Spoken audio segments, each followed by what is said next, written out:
बार फिर आपके सामने हाजिर हूँ बहुत सारी इंफॉर्मेशंस के साथ, कुछ वर्क परमिट्स के साथ, कुछ विजिट वीज़ास की भी बात करेंगे और साथ में बात करेंगे कुछ अपडेट्स की। हमारे इंक्लूडिंग माई सेल्फ, हमारे देखने वाले सुनने वाले व्यूवर्स बहुत परेशान हैं कि जल्द से जल्द एयरपोर्ट स्टार्ट हों और उनकी ट्रैवलिंग स्टार्ट हो।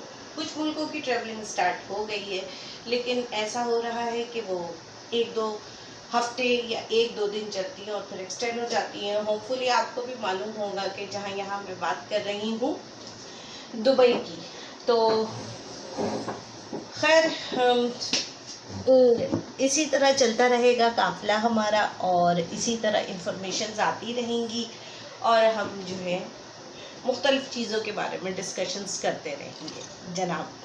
तो आज हम बात करेंगे, प्रोग्राम तो मुझे नहीं करना था इस मुल्क के बारे में। मुल्क बहुत छोटा है और मेरा ज़्यादा फोकस जो होता है वो होता है शेंजन की तरफ, यूरोप की तरफ, और आजकल मैं बहुत ज़्यादा फोकस कर रही हूँ वर्क परमिट्स की तरफ। जब से ये जो लॉकडाउन का कुछ सिलसिला निकला है तो उसके बाद से मैंने जितना भी फोकस किया है वो स्टार्ट कर दिया है मैंने वर्क परमिट्स का, चूँकि नॉर्मली या तो 90 डेज़ का प्रोसीजर होता है या फिर होता है 35 to 45 working days Saturday Sunday निकालने के बाद। तो होपफुली हम, मेरी अपनी भी ये अल्लाह ताला से उम्मीद है, ये कोशिश है, बाकी जो दुनिया में होगा वो चीज़ सामने आ जाएगी। तो इस दरमियान ये है कि हमारा प्रोसीजर कंप्लीट हो जाएगा और क्लाइंट को जाने के लिए किसी तरह की हैसल नहीं होगी। अच्छा, और अब बात करेंगे हम आज जिस मुल्क को मैंने चूज़ किया है, उस मुल्क को मैंने चूज़ किया नहीं था। अलाउंग फरवरी और मार्च की बात थी कि कोसोवो का नाम आपने सुना होगा।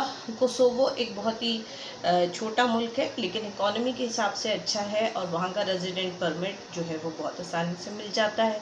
कारोबारी अफराद वहाँ जाके कारोबार भी कर सकते हैं।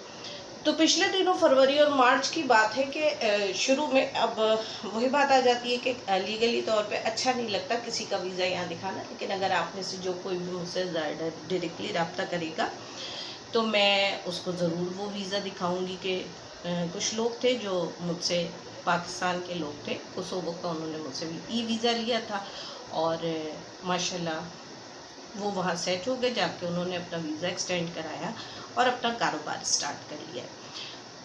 उनकी कहना चाहिए लेटर ऑफ थैंक्स या उनके कॉल ऑफ थैंक्स के बाद ही मेरी ये हिम्मत बनी कि मैं कोसोवो पे शो करूँ कि जब तक हमारे पास भी, देखिए हमारा काम है वीज़ा देना है, वीज़ा लगाना, असेसमेंट्स करना, लेकिन वहाँ पहुँच के एक ऐसा मुल्क जिसके बारे में हमने टूरिज़्म का तो बड़ा वो किया है, 2017 में भी टूर के हवाले से बड़ी बात रही है और लोग गए भी हैं, और लेकिन अगर उसके बारे में कोई जाकर आपको बहुत अच्छी गुड न्यूज़ दे तो आपकी भी हिम्मत बनती है कि क्यों ना हम और लोग जो कम पैसों में जाना चाहते हैं, मतलब हर शख्स के पास इतना अमाउंट नहीं होता कि वो जो है डायरेक्टली जो है वो बिल्कुल शेंजन स्टेट उठे और चला जाए। हर इंसान अपने बजट के हिसाब से काम करता है। फिर कुछ ट्रस्ट लेवल का भी बात होती है,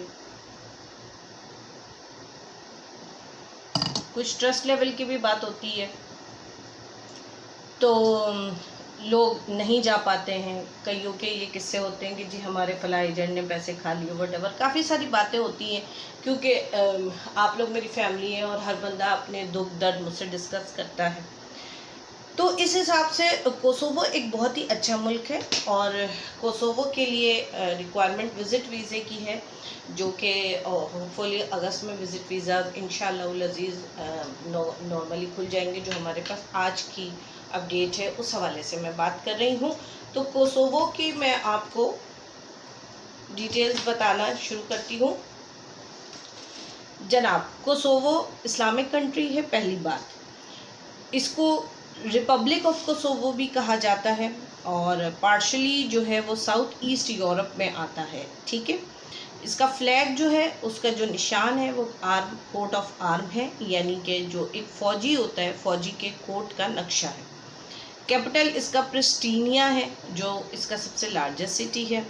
ऑफिशियल लैंग्वेजेस के अल्बानियन है और सर्बियन है। अच्छा, एक्चुअली बात सारी ये है कि इसको अभी तक सर्बिया ने और इंडिया ने एक अलग मुल्क जो है वो इसको तस्लीम नहीं किया। इंडिया का नाम क्यों आ रहा है? इसलिए कि सर्बिया और इंडिया के जो है वो ताल्लुकात काफ़ी स्ट्रॉन्ग है, फ्रेंडशिप बहुत स्ट्रॉन्ग है। तो होता ये है कि जब भी अक़वाम मुत्तहिदा में किसी भी तरह के लेजिस्लेटिव काउंसिल्स होती हैं या कोई इनेकाद होता है, तो उसमें इंडिया सर्बिया को बहुत सपोर्ट करता है और सर्बिया इंडिया को सपोर्ट करता है। तो for the best supporters in that way they can't recognise the Kosovo is the separate country. वो कहते हैं आज भी कि ये एक सर्बिया का ही हिस्सा है। करेंसी यहाँ यूरो चलती है और ड्राइविंग साइड इसका राइट हैंड है। कॉलिंग कोड +383 है। ISO कोड 3166 है। इसका इंटरनेट कोड XK है, .XK है। और कोसोवो एक लैंड लॉक कंट्री है। आप लोगों ने सुना होगा, मैंने कई बार कहा है जी फला कंट्री लैंड लॉक है, फला कंट्री पैसिफिक ओशन में, एंटार्क्टिक ओशन में है, व्हाटएवर। तो लैंड लॉक का मतलब क्या है? वो मुल्क जो चारों तरफ से जो है वो जिसके दूर दूर तक भी समंदर का कहीं कोई जिक्र ना है, that's called land lock country. अच्छा, अब आ जाइए कि इसके बॉर्डर्स कोसोवो से हमें कोसोवो जाने का क्या फ़ायदा होगा?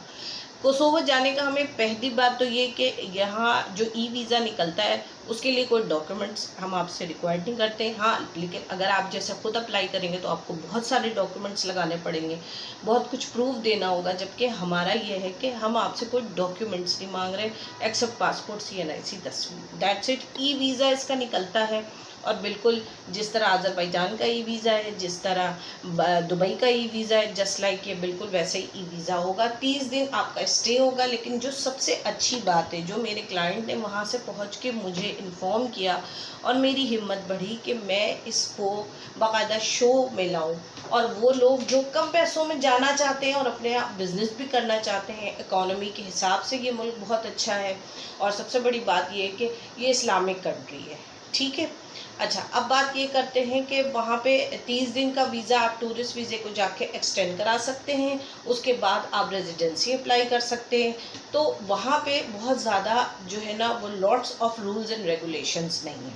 अच्छा, वहाँ जाके या तो आप वहाँ आबाद हो जाइए, वहाँ शादी कर लीजिए, नहीं तो आप वहाँ से आगे कहाँ निकल सकते हैं, जो कि हमारे एक अच्छे देखने वाले सुनने वाले व्यूवर्स की सबसे ज़्यादा ख्वाहिश होती है। वो होती है कि इसके जो बॉर्डर्स कनेक्टेड है वो सर्बिया से, मैसेडोनिया से है, अल्बानिया से है और मोंटीनेग्रो से है। तो ये वो जो है वो इसके बॉर्डर्स हैं जो ये लूप में लिए जाते हैं।